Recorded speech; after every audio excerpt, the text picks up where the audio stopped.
Hello, it's Shari here today, and in this video I'm going to be making this advent calendar that's in the shape of a Christmas tree using the gift box die from Lawn Fawn. So you can see the gift box die right here, and I've already done some prep work and cut out a bunch of my pieces that I'm going to use for this project. Here are the box pieces that I've cut. I still need to cut one more, and I will do that in the video. I also want to show you how I cut them to get the most out of your paper. So the tree here has 6 layers to it. Of course, the largest layer is on the bottom, tapering to the smallest on top. On the very bottom, the first layer of boxes, you're going to have 7 boxes, followed by 6, 5, 4, 3, and then there'll just be one single box on the top. The box on the top is extra. The ones below, all those will add up to 25 boxes. So you kind of have an extra box at the end when Christmas arrives. Now I use 12 by 12 paper for all my boxes here, and that was also so that the inside has a pattern in it as well. And you can get 6 die cuts of boxes from one 12 by 12 sheet of paper, and I will show you how to do that and make the most of your paper here in just a minute. So I've already got my pieces here, and for my particular tree I decided I wanted to vary the color by each tier of the tree. So for the bottom I'm going to have 7 green boxes, and I am using all of the same pattern for each layer, followed by 6 red boxes of this sweater pattern. I've got 5 green boxes for the next layer, 4 red boxes for that layer, and then I've got 3 green boxes, and then on the top I'm going to do something different. So I need to cut one more of my layer that has 7 boxes. I need to cut one more box. I only cut 6, and I saved one so that I could show you how to make the most out of a 12 by 12 sheet of paper. So here I have a 12 by 12 sheet of paper. The first thing I'm going to do is I'm going to cut it in half so that I have 2 pieces that are 12 inches by 6 inches.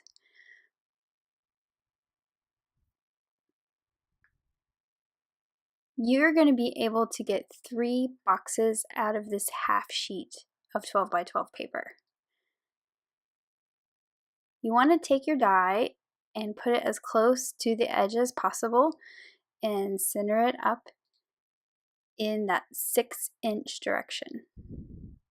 So I'm just using some tape to stick it down. I'm going to grab a couple of the red ones that I've already cut, and I'm going to lay them in such a way so you can see exactly how this works. So you want to snug up this little corner right here.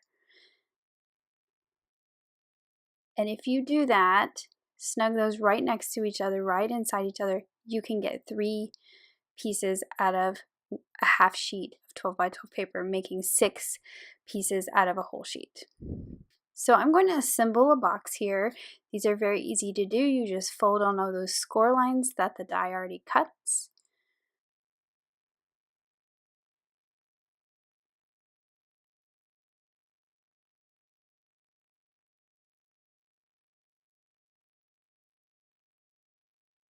Just like that, and then you're going to add some adhesive to 4 of the little flaps. So you're going to add adhesive to this flap, same on the other side, and then you're also going to do the same to the bottom. Only those 4 is the only places you need adhesive, and those will stick to the front and the back. You just fold them in and stick them together, lining up those edges. Then these 2 pieces will fold in, and it'll fold over and make your box. So to make our tree, I put it to where the top of the box is going to be facing out. So you can kind of grab it with that little thumb hole and just open the box really easily. I've already done some die cutting for my pieces that I'm going to decorate with. I've cut my numbers using the Finley's 1, 2, 3s. I've also cut some of the mini wreaths in green and red. I'm going to use red on my green boxes and green on the red boxes. And then you can see there I also cut some craft circles. That die comes with the gift box die. I ended up not using that, but it does fit perfectly behind the wreath. And that I was going to do that originally, but I actually liked how it looked without it. Here's what it looks like if you just use the circle, and you can always stamp or handwrite the numbers inside that circle. So through the magic of video, I have made all my boxes here, and I'm going to start to decorate them just with the wreaths. I'm not going to put the numbers on them just yet. So this wreath fits perfectly right on the top of each of these boxes. And of course, the top, again, is the part that's going to face outward on my circle. So it's going to face to the side and not the actual top. And I'm going to put all these red wreaths on my green boxes and all these green wreaths on my red boxes. Now to assemble, what I have here are die cut circles cut with the circle stackables. That largest circle is the largest one, and it just goes down, decreasing by each size. And I cut these in papers that match the boxes that they are going to go with. You're not going to see this circle very much, but you do see it slightly, and so that is why I'm using similar colors. It's not the exact same papers, I just used the scraps that I had in pieces that were big enough. I've also cut some strips of paper here. These are only cut at 1 inch wide. You could cut it a little wider, but you don't want it to be any wider than your boxes, because this is going to help us assemble our shapes and place those boxes perfectly around that circle. Again, I'm using colors that are similar, so because you're going to see it just slightly in the corners possibly. The circle goes on the bottom, and that piece of paper is going to run along the inside here.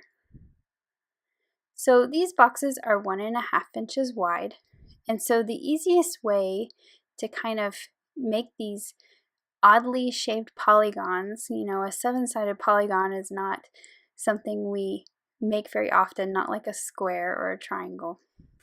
What I'm going to do is I'm going to take this strip of paper and I'm going to kind of score it every 1.5 inches because that is the width of my box.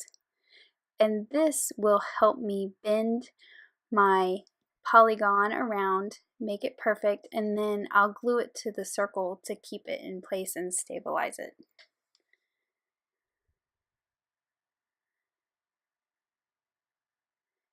Now you can see I'm folding these here just slightly, not making a super crisp crease because it's not going to be an exact science here.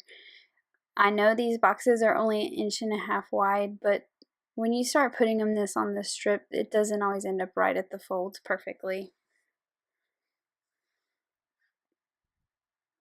This is the 7, the layer with the 7 boxes, and so it will use almost the whole strip of paper.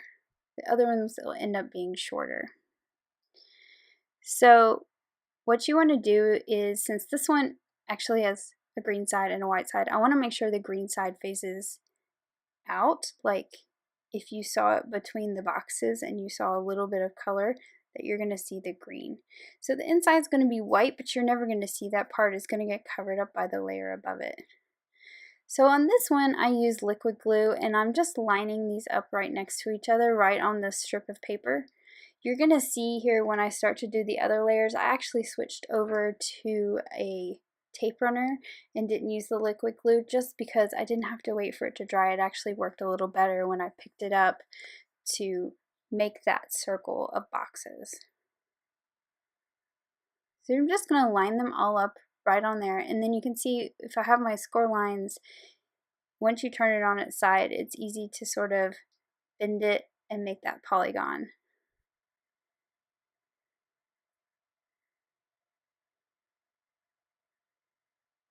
This didn't work quite as well with the liquid glue. They kind of shifted a little bit, so I had to kind of mess with them to get them right back in the right place.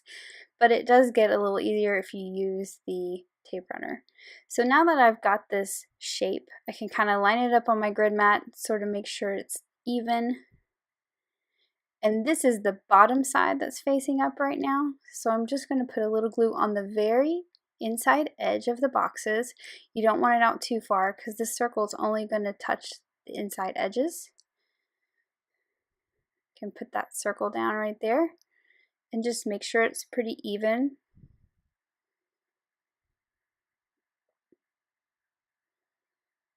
And then since it's liquid glue, I can kind of mess with it and make sure that circles nice and even and not too wonky and crazy. So now to continue on the same process, I'm going to do the same thing for everyone. But I switched over to that dry adhesive, that tape runner. It seemed to work a little better for holding these things in place. It actually let me pick it up a lot faster too. I didn't have to wait for things to dry.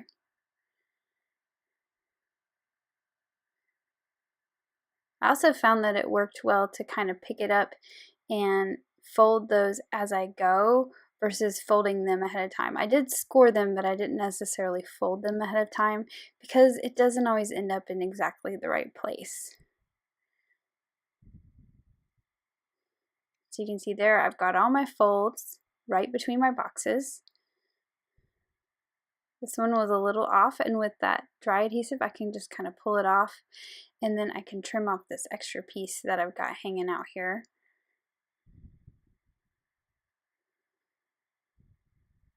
And you can see it doesn't matter that the paper I'm using is not exactly the same, just that it's red in case any of it starts to peek through.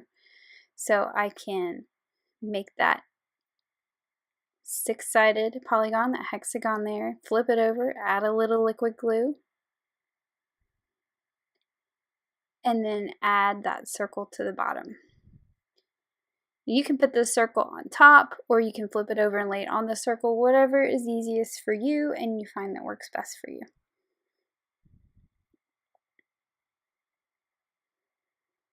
And they'll just stack right on top of each other. So here's super speed. I'm going to do my other boxes here, my other layers. This one is the layer that has 5 boxes. And part of the reason why I don't already have the numbers on these is because I don't want to have to worry about getting them in the right order or putting them on the right color. So to me, it's easier to go ahead and assemble all these layers and then go back and put the numbers on, because I don't have to worry that I got it on the wrong one and messed it up.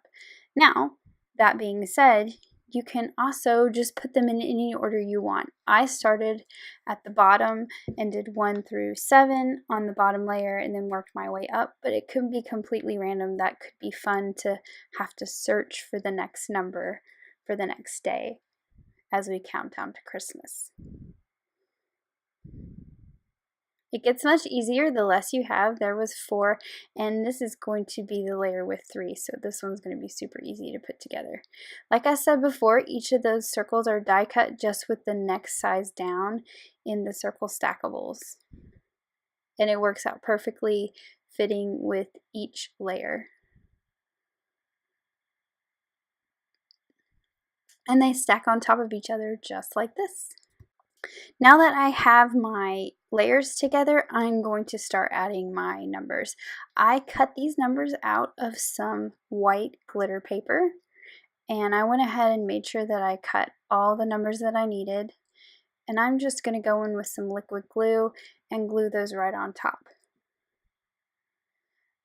I did cut those craft circles out, and I was going to layer those behind the wreath, but I actually liked that the color of the box showed through, so that's why I kind of abandoned that idea.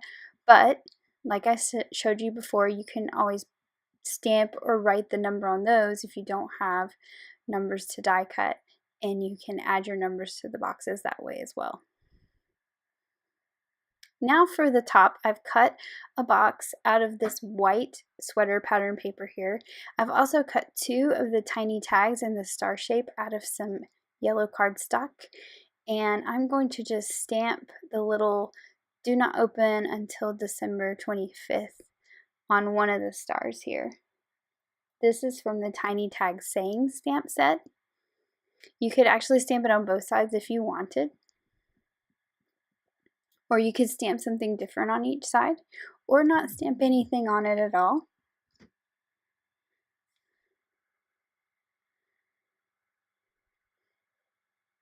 And to assemble these, I'm just going to leave the bottom open because it's going to slide over a toothpick. So I'm just putting a little bit of adhesive on all the points, but I'm going to leave the bottom open so I can slide that toothpick up inside there. Now to put my twine on, what I'm doing is I am threading it through the back and sort of pulling it through itself like you would a bookmark. And then I'm going to tie the bow, and this keeps the bow on the very front of the star and gives it a way to stay a little bit straighter, and it's not tied to one side of that hole. Then I can just trim my ends to the lengths I need. Now to add the toothpick, what I'm going to do is I'm going to just poke a hole in the center of the top of the box. I'm just using a paper piercer, and I also have a piece of craft foam that I'm poking it into. This will give me a place to stick my toothpick.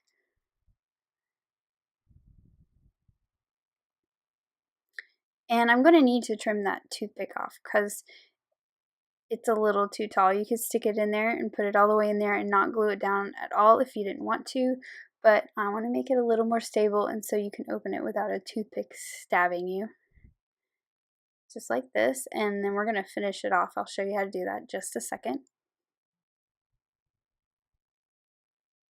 So I'm just going to take that toothpick and trim off the excess with my Tim Holtz scissors here.